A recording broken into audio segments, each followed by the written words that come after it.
Siguiente, la Embajada de China comunicó al pueblo salvadoreño que solo iban a intervenir el 30% del área. Visitamos el lugar durante la noche.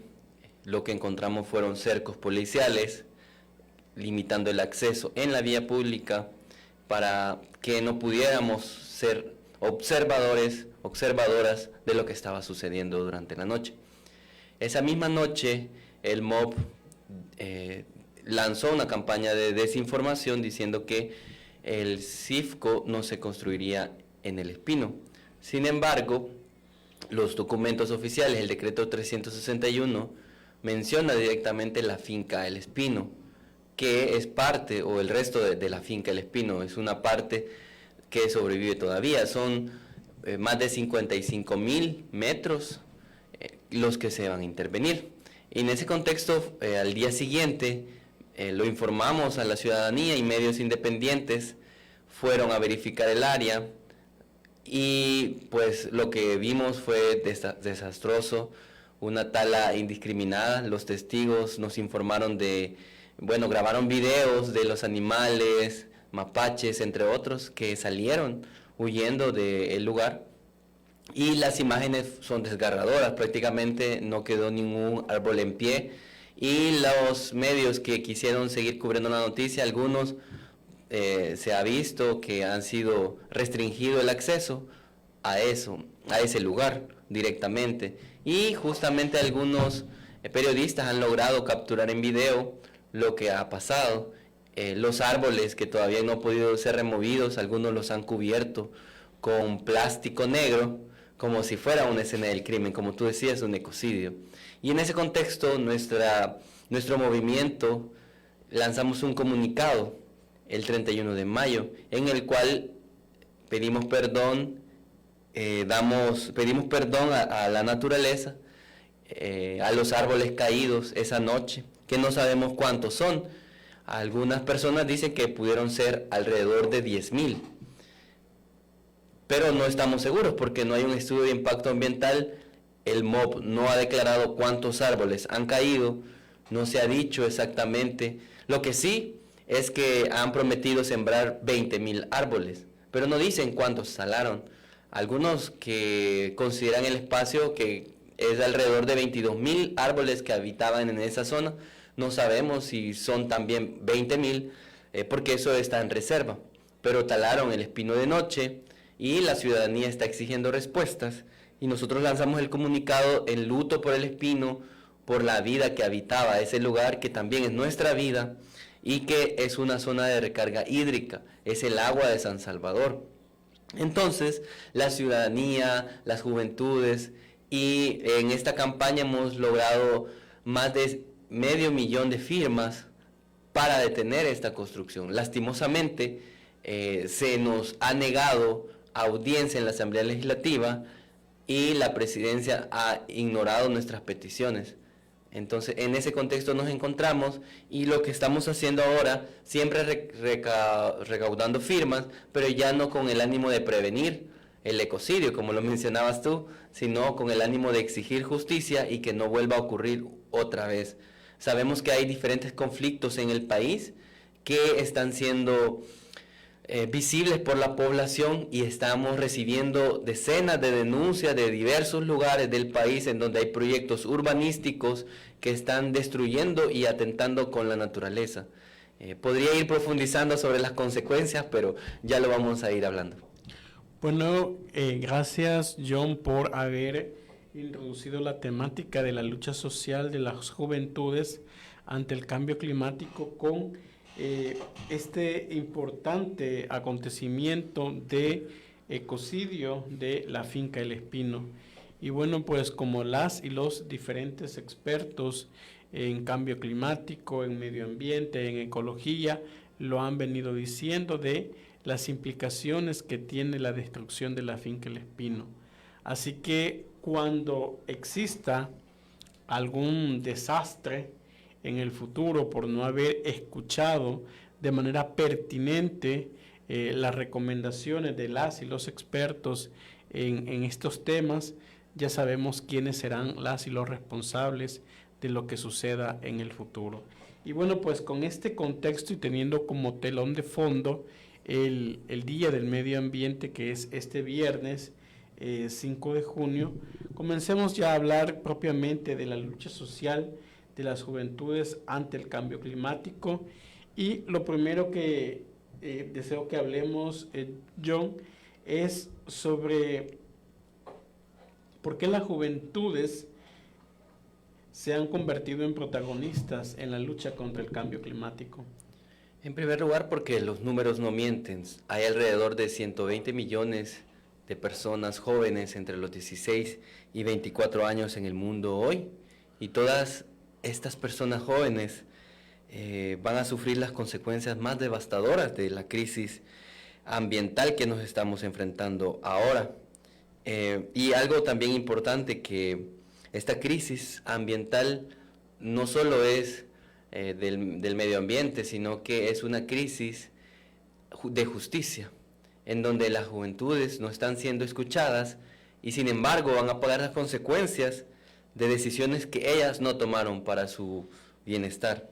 Se estima que en 2050 morirán más personas por el cambio climático que las que murieron por COVID, debido a que no se han tomado las decisiones correctas a nivel mundial para prevenir la crisis y no se le está escuchando a los científicos. Entonces las juventudes están incidiendo, están logrando diversos cambios. Uno de esos, que en 2019 el movimiento Friday for Future logró algo que ningún movimiento juvenil había logrado. Alrededor de 4 millones de personas jóvenes de 150 países lograron protestar por esta crisis y organizarse. Entonces están siendo protagonistas. Y aquí en El Salvador también lo vemos con el caso del Espino. Hicimos una campaña en donde la mayoría de personas que se han interesado por este tema han sido personas jóvenes. Nuestra campaña está siendo liderada por personas jóvenes y que también hay un apoyo social y ciudadano de diversas edades, pero hay muchos creadores de contenido que son jóvenes, que dieron su voz y que estamos profundamente agradecidas y agradecidos por ese apoyo a esta campaña. A pesar de que no se está escuchando su voz de parte del Estado, la juventud está exigiendo justicia y por eso se están convirtiendo en protagonistas, porque las consecuencias las vamos a vivir sobre todas las personas jóvenes. Como ya lo decía anteriormente, John tiene una larga trayectoria en espacios de participación ciudadana y juvenil a nivel de país y a nivel internacional. En este sentido, John, desde tu experiencia, de toda esa experiencia que has acumulado, ¿cuáles crees vos que son las principales preocupaciones ambientales que tienen hoy las juventudes en la región, en América Latina? Hay diversas preocupaciones, pero la más importante es la de carne y hueso. Realmente el agua, la tierra, el bosque, eso es lo que defienden nuestras juventudes. Sin embargo, el costo que pagan por hacerlo es altísimo. Según un informe de Global Witness, en 2024 en América Latina se concentraron el 82% de los asesinatos y desapariciones de defensoras ambientales y de la naturaleza. Hubieron al menos 180 casos en la región. Colombia lidera la cifra, también está Guatemala, México, Brasil, Honduras. Entonces hay una geografía de martirio, en donde si tú quieres defender la naturaleza, hay un costo que pagar. Eso nos dicen las estadísticas a nivel global. Somos la región más peligrosa en el planeta para defender la naturaleza, pero también somos la región con mayor diversidad, que tenemos una riqueza en ecosistemas, y eso a nivel regional. Pero si vamos a El Salvador, la preocupación principal es el agua. Hay una crisis en donde la minería se ha aprobado prácticamente para proyectos extractivos en oscuridad de la información, es decir, que no se sabe qué está pasando con ese tema. Lo poco que se sabe es devastador y es crítico, con diversos proyectos mineros que se están haciendo a escondidas de la población y que va a generar diversos problemas para el agua, para contaminar diversos ríos y sobre todo nuestro río Lempa, en el cual se abastecen la mayoría de hogares en El Salvador. Entonces, ese es uno, y también que ahorita estamos en una época que viene el famoso Super Niño, hay 2 canículas, entonces hay un problema severo a nivel regional, pero que también El Salvador no está haciéndole frente a esta situación. Y no solo estamos hablando de temperatura global, estamos hablando de elementos básicos como el acceso al agua, que está siendo limitado en las comunidades, en Soyapango, en Ilopango, en donde ya está siendo racionado el agua, en donde se está limitando 1 día a la semana, 2 días a la semana, está cayendo el agua. Pero esas son consecuencias de decisiones estatales en donde no se ha priorizado el bienestar o el salud o la salud, sino que se han priorizado el interés económico. En base al dato que tú mencionabas, también agregar de que el año 2024 y el año 2025 para el caso salvadoreño fue la etapa más dura para los defensores ambientales, para los ambientalistas, para los defensores de derechos humanos, porque implicó procesos de detención arbitraria en el marco del régimen de sección, y también significó el exilio para muchos periodistas, ambientalistas, defensores de derechos humanos en este contexto. En este sentido, quiero enlazar la siguiente pregunta, y es que en este contexto salvadoreño y regional, porque también algunos estudios hablan de que hay una debacle de autoritarismo en la región latinoamericana, no solo en El Salvador, sino que muchos países están ya transitando por la vía del autoritarismo desde los gobiernos. En ese sentido, ¿qué emociones predominan en los movimientos juveniles frente al cambio climático en medio de este escenario político? Sí, el tema es un tema muy interesante. En 2019 presentamos una plataforma legislativa de juventudes sobre cambio climático en El Salvador, con diversas organizaciones, eran alrededor de 50 organizaciones, y entre esas preocupaciones la principal era el desempleo, pero la última era el medio ambiente. Yo recuerdo que justo en esas fechas inicié una organización universitaria, pero posteriormente vino la pandemia, y la pandemia también posicionó el tema de la salud mental. La salud mental, en donde las emociones ya tomaban más fuerza, y también la educación ambiental. Se iniciaron procesos con juventudes, posicionando temas de medio ambiente directamente en El Salvador, con la plataforma con la Plataforma Nacional de Juventudes sobre Cambio Climático, las ELECOI, y la juventud organizada en el país tomó voz y pudo posicionarse ante la situación. En una de esas plataformas se hablaba acerca de la crisis emocional o la ansiedad climática, y hay un estudio histórico que toda persona debería conocer, que lo lanzó en 2021 The Lancet, que es una revista médica de las más respetadas en el mundo, y hablaba de que se hizo una encuesta mundial con alrededor de 10.000 jóvenes entre 16 y 25 años. Y el resultado fue de que, fue en 10 países que se hizo esta investigación, y el resultado fue de que el 59% dijo sentirse extremadamente preocupado por el cambio climático, y el 84% al menos moderadamente preocupado, y que el 50% reportó sentir simultáneamente tristeza, ansiedad, rabia, impotencia, indefensión y culpa. Y eso sí está la juventud prácticamente en torno al tema del cambio climático, del medio ambiente. Y eso no es una debilidad de la juventud, sino que es una generación que ya tiene una más conciencia moral. Además que el 75% de los encuestados afirma de que el futuro le da miedo. Hay un miedo en las juventudes. También encontró ese estudio por primera vez que la angustia climática está directamente relacionada con la percepción de inacción gubernamental. Es decir, el gobierno no está haciendo nada por esta crisis que estamos viviendo. Y obviamente nuestra ansiedad climática no es un trastorno, es una respuesta racional a una a una realidad irracional, porque vemos una realidad gubernamental que parece no escucha a la ciencia, no escucha a la biología del ser, de la naturaleza. Y la pregunta no es por qué los jóvenes o la juventud están angustiadas, la pregunta es por qué los gobiernos no lo están. El secretario general de Naciones Unidas afirmó que entramos a la época de la ebullición global, es decir, estamos calentando el planeta como nunca antes.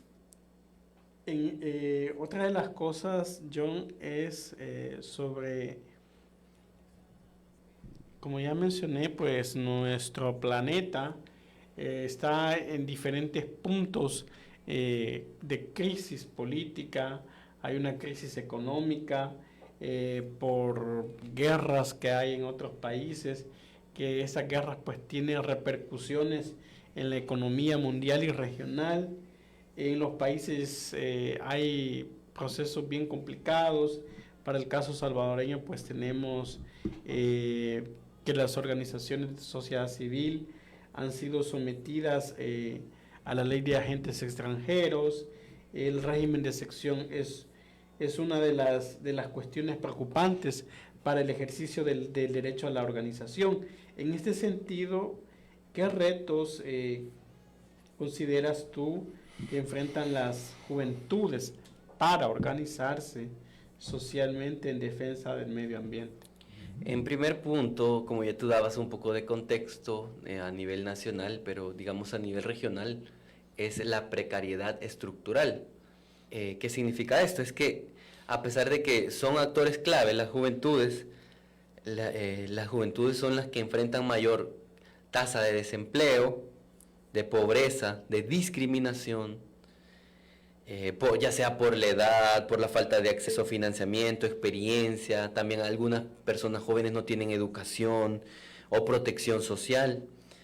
Y eso hace de que sostener un proceso organizativo sea más difícil. Es decir, que prácticamente sostener un proceso organizativo es un acto de resistencia en sí mismo, solo sostenerlo. Si ya vamos puntualmente a El Salvador, obviamente se vuelve aún de riesgo, no solo en sí mismo por ser un acto de resistencia con todas las dificultades regionales de desempleo, pobreza, la precariedad estructural, sino también porque hay un régimen de excepción, hay una ley de agentes extranjeros que limita la participación juvenil, que restringe derechos constitucionales a través del régimen de excepción para la libertad de asociación y reunión. Y eso hay que mencionarlo, es una realidad que enfrentan las juventudes. Entonces, un punto importante dentro de ese contexto es el contexto crítico que viven las organizaciones, las personas jóvenes en El Salvador. Y un segundo reto es esa criminalización por defender el territorio, que yo ya lo mencionaba, puede costarte la vida. No solo tienes de lado los intereses económicos del gobierno, de estas empresas, sino también justamente de esas empresas extractivas que desean que tú no hables la verdad, que tú no defiendes el territorio. Y tercero, y lo digo con mucha honestidad, es el adultocentrismo, incluso dentro de los espacios, de los propios espacios progresistas. Realmente existe mucho adultocentrismo todavía instalado. La encuesta iberoamericana de juventudes en 2024 señala de que consultó a más de 5.800 jóvenes en 20 países, encontró que las juventudes desean ser escuchadas y que sean reconocidas como actores estratégicos en las decisiones que afectan en sus futuros. Pero obviamente eso no está pasando, no se traduce en poder real de decisión. Nos invitan a participar en las reuniones, en los debates, pero no nos invitan a decidir.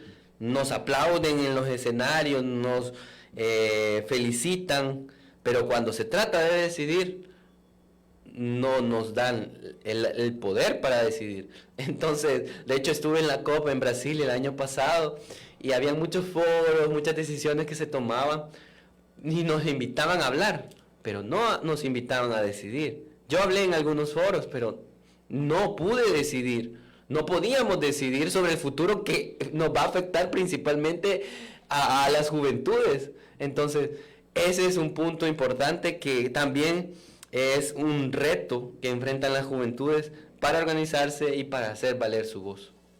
Bueno, pues hasta este punto de la entrevista vamos a nuestra primera pausa comercial y en breve continuaremos conversando con Jonathan Méndez sobre lucha social desde las juventudes ante el cambio climático. Un saludo a usted que nos está siguiendo a través de las redes sociales de Bálsamo Radio TV, a través de mi cuenta de TikTok personal como José Roberto Gómez. Y bueno, pues regresamos en un momento. El campo es jugar, pero qué triste es verdad. Cuando mi máquina es mi voz que calar, ya no escuché el canto del río, ni aquel pajarillo alegre volar. Cierra la llave del lavabo mientras te enjabonas las manos, te rasuras o te lavas los dientes. Una llave abierta consume hasta 12 litros de agua por minuto. El agua es vida, la tienes que cuidar. No desperdicies, úsala con la razón. El agua es vida, ve y dile a los demás. Cuéntale a todos lo que digo en mi canción. El agua es vida, la tienes que cuidar. Anúnciate en Bálsamo Radio TV. Bálsamo Radio TV te ofrece servicios profesionales de comunicación para el posicionamiento y la promoción de tu marca o tu campaña. Ofrecemos una producción audiovisual en alta calidad en diferentes formatos como reportajes, Documentales, cine de ficción, promocionales, transmisiones multiplataforma para eventos en circuito cerrado o en vivo, también cuñas publicitarias, activaciones de marca, cápsulas promocionales o informativas, menciones ráfagas. y patrocinios de programas en nuestra parrilla radial. Contamos con un estudio equipado para tu creatividad. Anúnciate en Bálsamo Radio TV. Estás escuchando Bálsamo Radio TV en el 92.1 FM.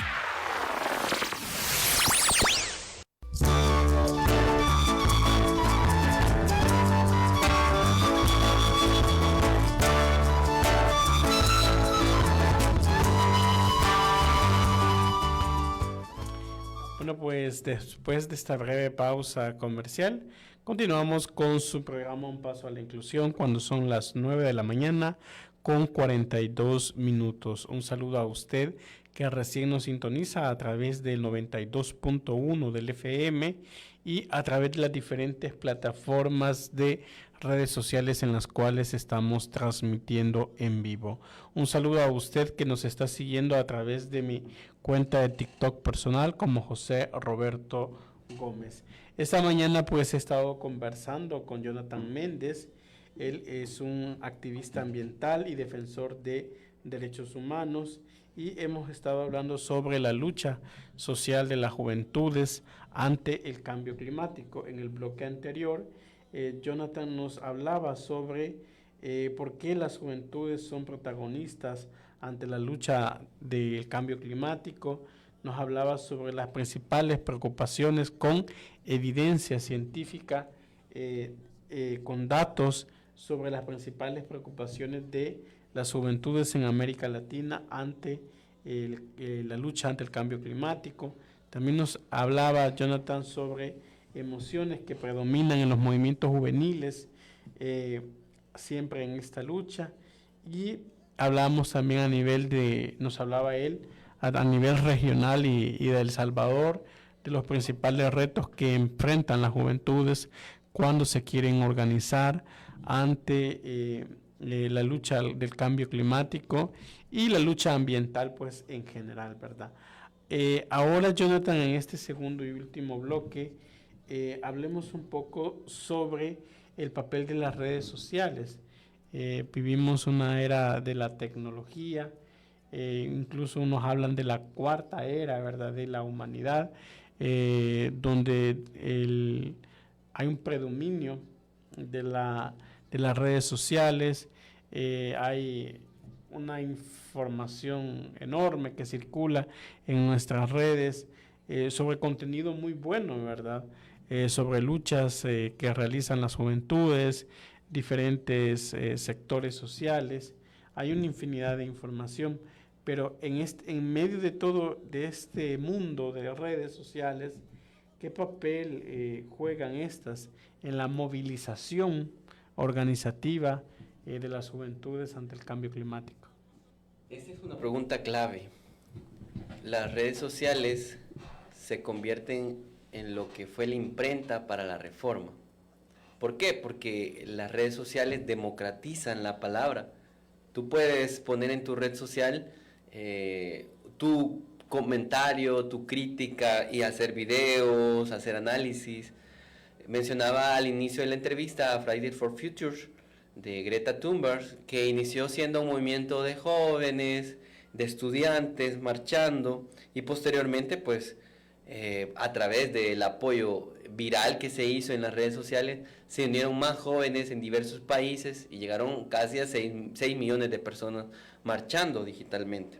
Y en El Salvador, en el caso del Espino, del movimiento Todos Somos el Espino, hemos logrado prácticamente lograr viralidad en redes sociales, que creadores de contenido que no hablan de estos temas puedan hablarlo, puedan posicionarlo. Los creadores de contenido han logrado posicionar el tema y hemos logrado a través de diversas plataformas llegar a alrededor de 6 millones de personas en redes sociales con el tema del Espino puntualmente. Digamos que ese es un hito en El Salvador, y también de que a través de las redes sociales, a través de las firmas digitales, o sea, se promueve que las personas firmen a través de las redes sociales.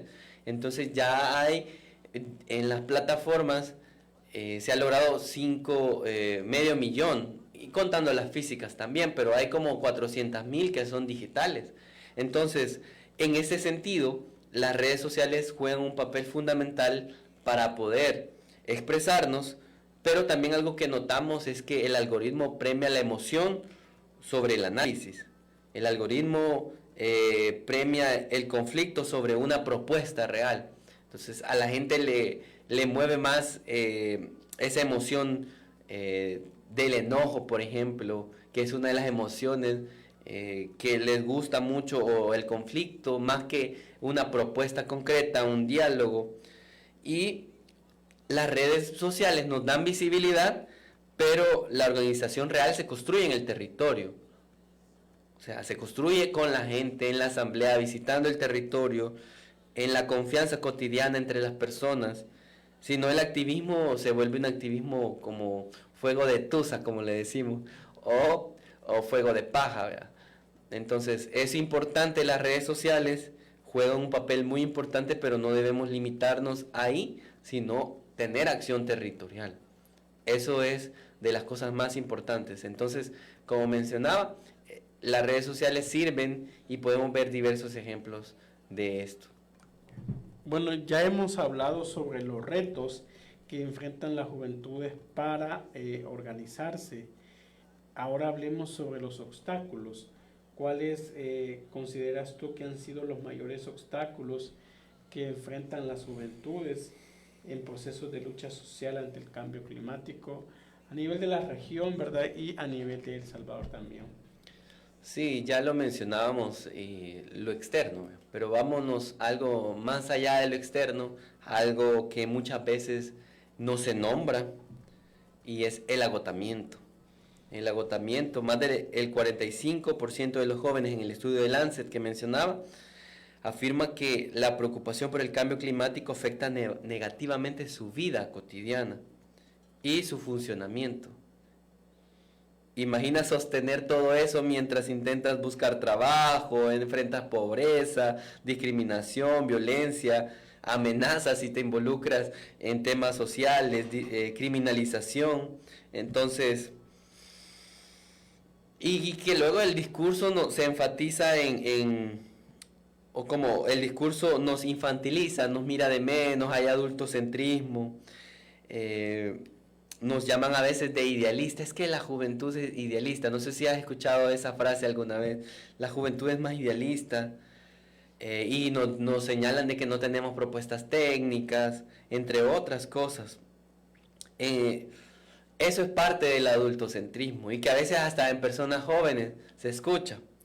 Pero en 2024 el PNUD ya había financiado más de 100 iniciativas juveniles lideradas por jóvenes en 52 países y en El Salvador más de 35 personas jóvenes construimos la Plataforma Nacional de Juventudes sobre Cambio Climático, con propuestas concretas de políticas públicas.